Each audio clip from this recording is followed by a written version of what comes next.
Jenifer, I'll turn it over to you. Great, thanks so much, Jamie. And I am habitually a loudspeaker, so hopefully if I put my own level of volume into the phone, folks will be able to hear me. But Jamie, I rely on you if you're getting nonverbal cues from your listeners that volume isn't working out for everybody in the room. With that said, as Jamie shared, my name is Jenifer Gager Hollis, and I am the program manager, training and technical assistance here at the Finance Project. I am so thrilled to be with you all virtually today. And again, as Jamie said, the Finance Project, if you're not already familiar with us, we are a 15 going on 60, going on 20-year-old nonprofit organization based in Washington, D.C., and we focus our work around financing and sustainability for children, youth, and family programs and systems across the country. As Jamie alluded, we have been a longtime member of the After School Technical Assistance Collaborative, which is funded through the Charles Stewart Mott Foundation as a support to the statewide after-school networks. We have also been a long-time PA provider through the After School Investments Project, which is funded by the Office of Child Care. And I'll share more about after school investments in a moment. But suffice it to say, for now, I have significant key roles on both projects under Mott. And then with After School Investments Project, I am actually the technical assistance liaison to READ 4, of which Carolina is a part. So I'll look forward to hearing from any of you through that door in the future if there's some connections to be made there. Before I move on to the next slide, I just really want to express our gratitude for being included in your agenda today and express my congratulations to this body. It's really hard work over the last 2+ years and your very concrete, significant achievements around the school care certificate, the online database of professional development offerings, and the core competencies. That is a tremendous amount of work. Those are tremendous achievements, and I just wanted to acknowledge those before we got started today. So on the next slide, I will share a little bit about after-school investments and then begin to get into the goals of the presentation. I know that we have an hour scheduled today, and for those of you that are kind of watching your time and looking for how the rest of the day will flow, my goal is to present this material to you in the next 5 minutes or so that we have ample time for either questions, discussion at the end, given what folks resonates most with folks and what you might want to hear more about, and or do a little more of a demonstration on the Internet of Research Connection itself. So those are my goals for using our time together. That said, I am happy to be interrupted at any point in the presentation with questions. Please, I'll let Jamie moderate that if there are some real-time questions, clarification as I go along. I'm happy to address those. Let me just pause Jenifer and see. Can everyone hear in the back? Okay, great. Thank you, Jenifer. Great, a pleasure. So many of you may be already familiar with the After School Investments Project. If you are not, I highly commend you to visit our website, which is listed at the bottom of that slide. We are fit through the Office of Child Care, and apologies, I have yet to update every single piece of our written material. There's no longer the Child Care Bureau. It's been elevated to the Office of Child Care, and been awarded this technical assistance contract really for virtually the last decade to support child care administrators of CCDF dollars in states across the country. You can see, as the slide notes, examples of our tools and resources. I might just highlight a few that are specifically relevant to professional development. All of our prior webinars and audio calls have been cached and recorded as both audio recordings and transcripts on the website, and you can find webinars and audio around like summary of selected tools for after-school professional development, strategies for financing a professional development system, and including a webinar we did around creating credentials for the school-age after-school workforce, which of course this body has recently done. So that's just a sample of some of our work. Next slide Actually, before I share some of the goals of the presentation, which I'm sure you can see on the screen in front of you, perhaps I can rely on either our audio, if I can hear folks quickly, or Jamie to repeat for me if I can't hear everyone. How many folks in the room are already familiar with Research Connections in one way or another? Maybe raise of hands and Jamie can just share a ballpark figure. We've got about 3 individuals out of about 30, Jenifer, that are familiar. Okay, great. Very helpful. So those 3 that are familiar, I'll rely on you to chime in if there are relevant examples that you may bring from your own experience from having used the Research Connect site. And for those of you that have not yet had the opportunity to use it, I'm really thrilled to introduce you to this very powerful resource that I think you will find immediately applicable in some of your work. So my goals and our goals together will be to introduce this tool, which is a set of faculty modules. I am going to focus on faculty module 6 within the focus of today's agenda, with a school aid faculty module we co-created with Research Connection that can be used by college faculty and instructors of all kinds to help introduce those who are working in the school age field to specific research resources that can help inform their work. And I'll get more in detail around the faculty module itself as we go deeper into the presentation, but just to say for now, there were existing set 5 faculty modules focused around early care and education, and which is just released this last fall of 2010, is devoted entirely to school age and issues. And we'll get a chance to look at a sample worksheet activity and take a peek at how this might be applicable to your work.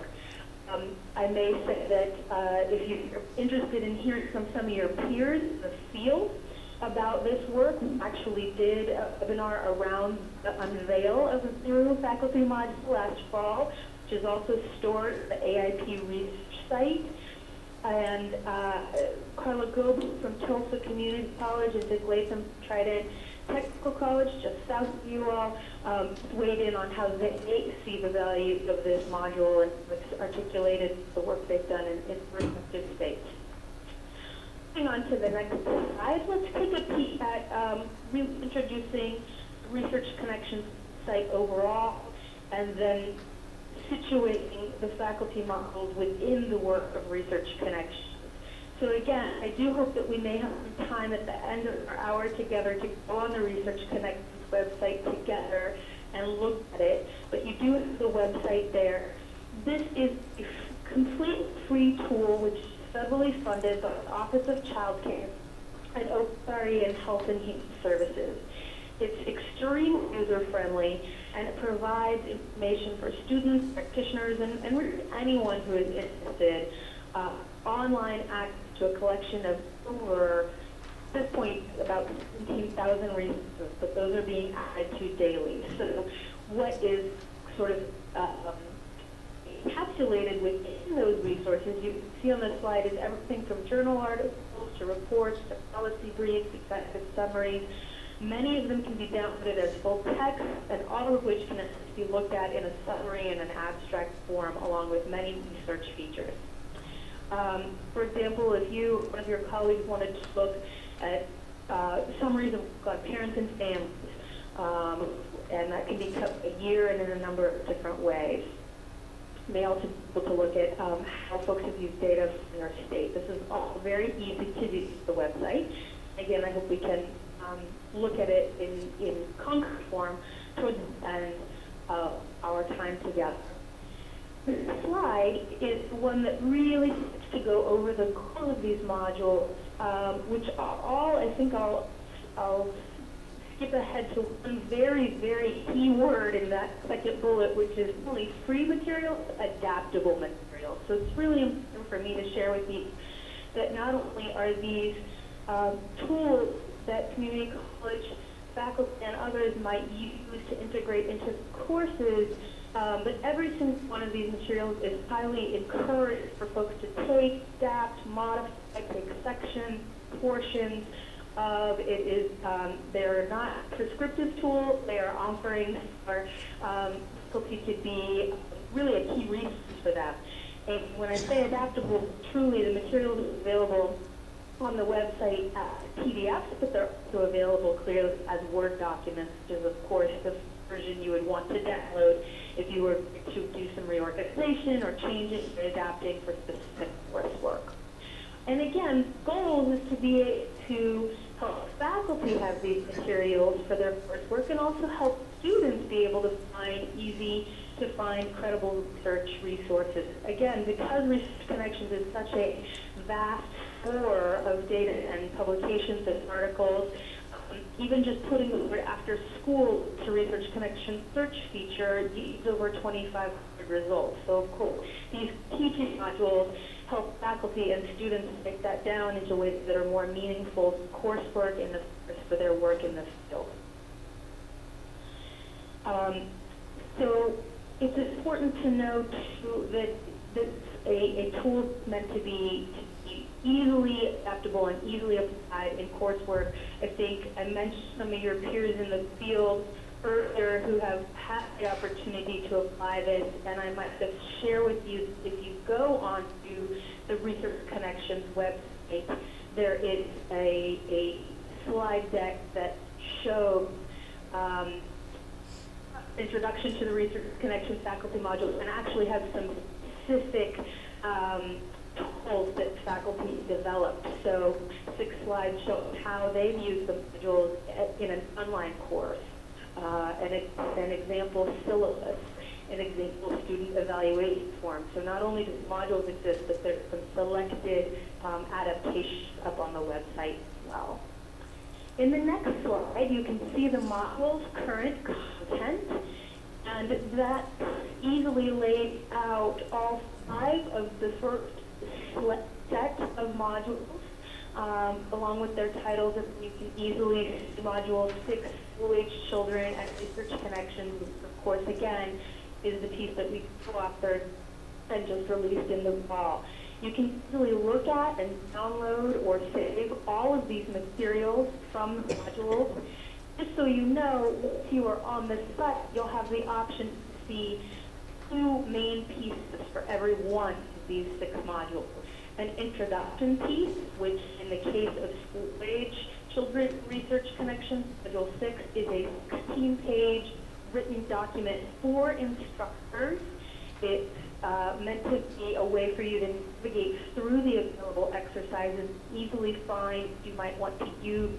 Again, you certainly are not bound to use the entire module, whatever is most applicable for you. And then is meant to give some background for each of the exercises. So 2 downloadable pieces. One, introduction piece, which in the case of Module 6, the 16-page document, and 2, the actual exercises themselves. And for Module 6, there are 12 of those.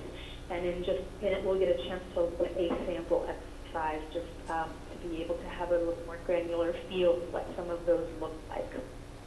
Should also know, I should also share with you that at the same time as we developed new content for Module 6, we also, in our role as a school investment project, went back to Modules 1 through 5 and really emphasized school-age connections where realistic and feasible through the first 5 Ds as well. So the 3 of you that have been on Research Connections with before and perhaps even seen the faculty modules before, if you haven't seen them since the fall, you'll notice that some heavier emphasis on school-age language and examples in those first modules.